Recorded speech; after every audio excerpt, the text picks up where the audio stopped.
nalazi se Pinec. Ondje tenkovi, njih 40-ak, uz pomoć pješadije uništavaju sve što još nije uništeno. No upravo na tom frontu hrvatske snage postižu najveće uspjehe. Do sada su uništile 17 tenkova, a poginulo je oko 200 srpskih soldata.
Uvjeti za rad u ovoj ustanovi više su nego poražavajući.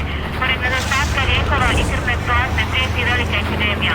Vijest o dolasku Govoja unijela je stoga malo svjetlo u višednevnu tamu ovoga grada. No, sudeći po sadašnjem stanju sa ratišta, neprijatelj ne namjerava mirovati.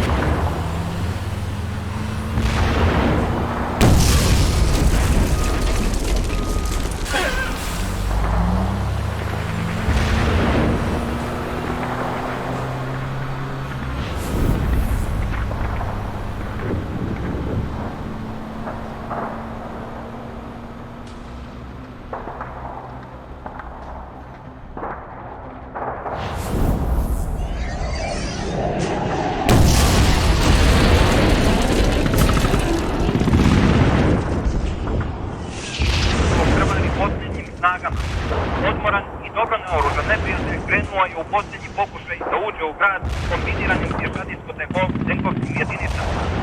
Istovremeno se na bolnicu spuštalo na stotine projektila. Napad traje u ulici Prvog svijeta. Ovdje je neprijatelj uznapredovao nekoliko bočnih ulica.